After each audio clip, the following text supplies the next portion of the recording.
This channel does not promote any violent, harmful, or illegal activities. All content provided by this channel is meant for an educational purpose only. শিলিগুড়ির দিকে নজর রাখতে হবে, কারণ শিলিগুড়িতে আবারও এটিএম লুটের ঘটনা ঘটেছে। রাত 3:30 নাগাদ 10 মিনিটের অপারেশন, লুট 20 লক্ষ টাকা, গ্যাস কাটার দিয়ে এটিএম মেশিন কেটে লুটপাট এবং স্প্রে করা হয়েছে সিসিটিভি ক্যামেরাতেও, যাতে পুলিশ কাউকে চিহ্নিত করতে না পারে। তবে এই ধরনের অপারেশন 10 মিনিটে কিভাবে চালানো সম্ভব, পরিকল্পনা করা হয়েছে, রেকি করা হয়েছে, আর কি কি করা হয়েছে এখনো পর্যন্ত পুলিশের তদন্তে ঠিক কি কি উঠে আসে জানবো। তবে আপনাদেরকে আরো একবার জানিয়ে রাখি, দুষ্কৃতীদের পিছু ধাওয়া করলেও ধরতে পারেনি পুলিশ। পুলিশের চোখে ধুলো দিতে মাটি গাড়ায় গাড়ি বদল করে চম্পট আততায়ীদের। ফেলে যাওয়া গাড়ি উদ্ধার করেছে পুলিশ এবং জানা গিয়েছে গতকাল রাতে অম্বিকা নগর থেকে চুরি হয়েছিল গাড়িটি। কয়েকদিন আগে কিন্তু শিলিগুড়িতে ঠিক একই কায়দায় এটিএম লুটের ঘটনা ঘটেছিল, তখন পুলিশ যথেষ্ট তৎপর ছিল। কিন্তু আবারও কি হলো, আমার সঙ্গে রয়েছেন সহকর্মী প্রসেনজিৎ। 10 মিনিটের অপারেশন এবং সেটা সুন্দরভাবে পরিকল্পনা করা হয়েছে এবং এটাও মনে করা হচ্ছে যে রেকি ছাড়া কি এই ধরনের অপারেশন সম্ভব? কোথায় আসবে, কোথায় গাড়ি বদল হবে, কিভাবে অপারেশনটা চালানো হবে, এ তো একদিনের কাজ নয়। দেখো, এই প্রত্যেকটি যে এটিএম লুট হয়েছে আমাদের বাংলায়, প্রত্যেকটি ক্ষেত্রেই পুলিশের তদন্ত বলছে একদম রেকি করে, ইঞ্চিতে ইঞ্চিতে পরিকল্পনা করে, হিসেব নিকেশ করে, একাধিক দিন এলাকা ভিজিট করে তারপরে কিন্তু লুট করা হয়েছে।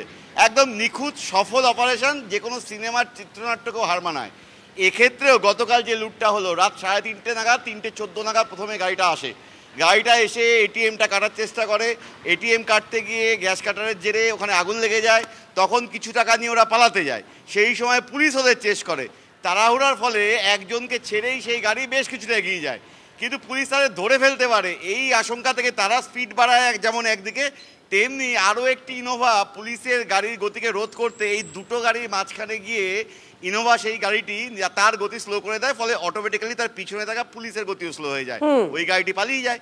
পালিয়ে কিন্তু তারা চলে যায়নি, বুকের পাটা এতটাই, তারা আবার ফিরে আসে এটিএম এর সামনে। তাদের যে সাথীকে ছেড়ে গিয়েছিল তাকে তুলে নিয়ে তারপর তারা পকার পাড়া হয়। মানে এটা তো নিজেদের প্রতি বিশ্বাস অবশ্যই রয়েছে যে তারা একটা সুন্দর প্ল্যান করেছে, যে প্ল্যান কেউ ধরতে পারবে না, সেটা দুষ্কৃতীদের মনে আত্মবিশ্বাস ছিল এবং এতটাই সাহস, যাকে ছেড়ে গিয়েছিল কাজের জন্য তাকে আবার এসে তারা নিয়ে যায়। তার মানে তখনও কোনো রকম নিরাপত্তা ব্যবস্থা জোরদার ছিল না। এই জায়গাগুলোতে প্রশ্ন উঠছে। প্রসেনজিৎ, তোমার সঙ্গে আবারও কথা বলবো, তবে স্থানীয়রা কি বলছেন একবার শোনা যাক। কখন জানতে পারলেন? বাড়ি আমি 3:45 দিকে আমি এনারা ডাকছে, এসে দেখলাম পুরো ধোঁয়া বেরোচ্ছে, আগুন লেগে গেছে, পুরো ধোঁয়া বেরোচ্ছে। তারপর তখন পুলিশ ছিল এখানটায়। সিকিউরিটি গার্ড তো কিছু থাকতো না? না, সিকিউরিটি গার্ড কিছু থাকতো না, পুলিশ ছিল। অ্যালার্ম টেলার্মও কিছু বাজেনি? না, অ্যালার্ম টেলার্মও কিছু বাজেনি। আমি ধোঁয়া পেয়ে, এরা ডাকছে, তারপরে উঠলাম, উঠে দেখি পুরো ধোঁয়া বেরোচ্ছে। আসলাম, আসার পরে দেখি পুলিশও ভেতরে ছিল, ফায়ার ব্রিগেড আসলো, আগুন নেভালো। তারপরে হচ্ছে আপনার ওই ইলেকট্রিসিটি বোর্ডের লোক আসলো। এই এটিএম লুট করার পর দুষ্কৃতীদের সহজেই ধরা যেত। এখানে সবথেকে বড় ভূমিকা হয়ে দাঁড়িয়েছে পুলিশের। যদি একটু অন্যভাবে বলি তাহলে পুলিশের গাড়ির বললে বোধহয় বেশি ভালো হয়। তার কারণ পুলিশের গাড়ি ধাওয়া করতে ব্যর্থ হয়েছে। যে গাড়িগুলো নাইট ডিউটিতে ছিল, রাতের জন্য রাখা ছিল, মানধাত্তা আমলের গাড়ি, 14 বছর আগে রেজিস্ট্রেশন করা। আর সবথেকে বড় বিষয় কি জানেন, ধাওয়া করতে গেলে গাড়িতে কি দরকার? প্রত্যেকের আমাদের এই বেসিক আইডিয়াটা রয়েছে, তেল। মাত্র 6 লিটার তেল বরাদ্দ। দুষ্কৃতীদের ধরবে কি করে পুলিশ? এখানে তো সবথেকে বড় ভূমিকা তাদের। এটিএম লুটকাণ্ডে যে গাড়িকে চেস করা হচ্ছিল, সেই গাড়িকে চেস করেও ধরতে পারেনি পুলিশের পিসিআর ভ্যান। কারণ পিসিআর ভ্যানে পর্যাপ্ত তেল ছিল না, একই সঙ্গে পিসিআর ভ্যানের নানা সমস্যা থাকায় ওই টাটা সুমোকে চেস করতে গিয়ে কার্যত পিছিয়ে যায় গাড়িটি। তবে পুলিশের তদন্তকারীরা বলছেন, গতকাল রাতে যখন চেস করা হচ্ছিল, সেই সময় পুলিশের পিসিআর ভ্যান এবং ওই দুষ্কৃতীদের গাড়ি, এই দুই গাড়ির মাঝখানে এসে পড়ে আরও একটি ইনোভা। সেই ইনোভা হঠাৎ করেই তার গতি স্লথ করে ফেলে, শুধুমাত্র ওই দুষ্কৃতীদের পালাতে সহযোগিতা করার জন্য, যে কারণেও আরও বেশ কিছুটা দেরি হয়। মুহূর্তে পুলিশের চোখে ধুলো দিয়ে পালিয়ে যায় ওই দুষ্কৃতী দল। কিন্তু এই ঘটনাগুলোর পর যখন পুলিশের বিভিন্ন গাড়ির চালকরা তাদের গাড়িগুলোর পরিকাঠামোর কথা বলছেন, তখন কেন থানায় থানায় পুলিশের এই গাড়িগুলোর পরিকাঠামো উন্নতি করা হয় না সেই প্রশ্নটা উঠছে। বিশেষ করে পুলিশের উচ্চপদস্থ কর্তারা হলেই তাদের জন্য ঝা চকচকে এই ধরনের অত্যাধুনিক গাড়ি। আর যে পুলিশ কর্মীরা সাধারণ মানুষকে নিরাপত্তা দেন দিনে এবং রাতে, থানার ক্ষেত্রে সবচেয়ে প্রয়োজনীয় সেই গাড়িগুলোই কেন মানধাতা আমলে, সেই প্রশ্নটা তুলছে আমজনতা। ক্যামেরায় দীপায়নের সঙ্গে প্রসেনজিৎ, TV9 বাংলা, শিলিগুড়ি। এখনো খোঁজা হচ্ছে। ঠিক আছে, এখনো খোঁজা হচ্ছে। কি মনে হচ্ছে ধরা যাবে? চেষ্টা চলছে, আশা করি ধরা যাবে। তেলও ছিল, 6 লিটার তেল দেয় নাকি গোটা রাতে? হ্যাঁ 6 লিটার। 6 লিটারে হয় গোটা রাত? মানে এই যে যেমন ধাওয়া করতে হবে, কতদূর যাবো, গাড়ি তেলই তো শেষ হয়ে যাবে। না 6 লিটারে হয় না, অ্যাকচুয়ালি হয় না। নিজের আর পকেট থেকে গাড়িটাও তো কিনতে অনেক কিছু খারাপ আছে, হালকা পাতলা ওগুলো নিজে ঠিক করি। Clutch engine, clutch plate, engine plate এগুলো খারাপ না? ওগুলো কোনো রকম। এটিএম লুটের যেন একটা সিরিজ চলছে বলা যায়, কারণ একের পর এক এটিএম লুট করা হয়েছে। উত্তরবঙ্গে এই সিরিজ শুরু হয়েছিল রায়গঞ্জ থেকে, মানে এপিসোড নাম্বার 1 যদি বলা যায় তাহলে রায়গঞ্জে এই ঘটনা ঘটেছিল 8ই মার্চ। আর এখানে সবকটা লুটের ঘটনা একটা কমন ফ্যাক্টর, সেটা হচ্ছে রক্ষীবিহীন এটিএমগুলি।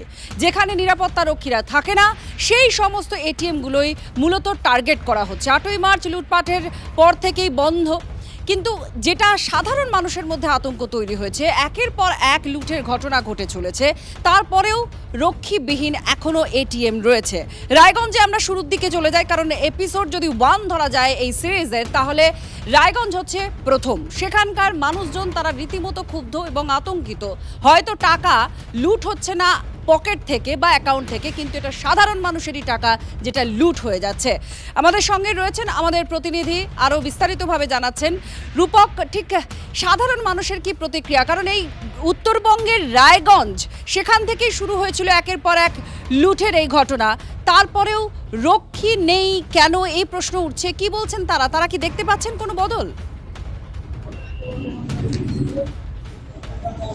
দেখো, সাধারণ মানুষের মধ্যে কিন্তু এ নিয়ে যথেষ্ট একটা ক্ষোভ তৈরি হয়েছে, কারণ আমার ঠিক পেছনে এই দিকেই কিন্তু সেই এটিএম যেখান থেকে উত্তরবঙ্গে এই লুটেরারা তাদের সন্ত্রাস শুরু করেছিল, দুষ্কৃতী তাণ্ডব শুরু করেছিল। তোমাকে দেখাবো ঠিক কাছাকাছি এলাকাতেই আরেকটি এটিএম, যেই ব্যাংকের এটিএম কিন্তু সাধারণ গ্রাহকরা এভাবে তারা কতটা ঝুঁকি নিয়ে তারা কাজ করছেন, তারা এটিএম থেকে টাকা তুলছেন, তারা কিন্তু দাবি করছেন যে কোনো নিরাপত্তা রক্ষী না থাকাতেই কিন্তু এই সমস্যা, আর এটাকেই কিন্তু হাতিয়ার করছেন দুষ্কৃতীরা। আমরা কথা বলবো, একজন গ্রাহক রয়েছেন, তার সঙ্গে কথা বলবো। এই এটিএম এ যে আপনারা আসছেন, এখানে নিরাপত্তা রক্ষী দেখেছিলেন কখনো? না, এই এটিএমটাতে এবং বেশ কয়েকটা এটিএম আছে ব্যাংকের, যেইগুলোতে আমরা কিন্তু এখনো গার্ডের অভাব দেখতে পাচ্ছি। এবং হচ্ছে সেই ক্ষেত্রে আমরা কয়েকদিন আগেও শুনেছি যে এই সামনেই একটা চুরির ঘটনাও ঘটেছে এটিএমে। তো এটিএম গুলোতে যেন আতঙ্ক আছে। হ্যাঁ, অবশ্যই আতঙ্ক তো থাকেই, কেননা কোনো ক্ষেত্রে রাতের সময় যখন আমাদেরকে টাকা এখান থেকে উইথড্র করতে হয়, সেক্ষেত্রে কোনো গার্ড থাকে না, তো মানে চুরি ছিনতাইয়ের তো একটা ভয় কোথাও না কোথাও থাকে।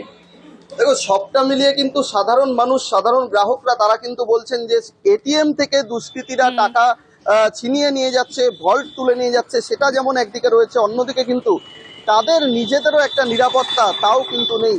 কার্যত বলতে গেলে এটিএম গুলো যে অসুরক্ষিত অবস্থায় রয়েছে, শুধু এটিএম এর ভেতরের টাকাই নয়, যারা গ্রাহকরা রয়েছেন, যারা বিপদে পড়ে টাকা তুলতে আসছেন, তারাও কিন্তু জানেন না যে ঠিকঠাক ভাবে তারা সেই টাকা যেই উদ্দেশ্যের জন্য তুলছেন সেই উদ্দেশ্য পর্যন্ত তারা নিয়ে যেতে পারবেন কিনা। আতঙ্ক আর ক্ষোভ দুটোই রয়েছে, কারণ রাষ্ট্রায়ত্ত ব্যাংকের এটিএম যেগুলো নিরাপত্তা রক্ষীহীন, সেগুলোকেই টার্গেট করা হচ্ছে। ব্যাংক প্রশাসনের তরফ থেকেই বা কেন ব্যবস্থা নেওয়া হচ্ছে না একের পর এক এই লুটের ঘটনার পরে, সে প্রশ্নও উঠছে। ধন্যবাদ।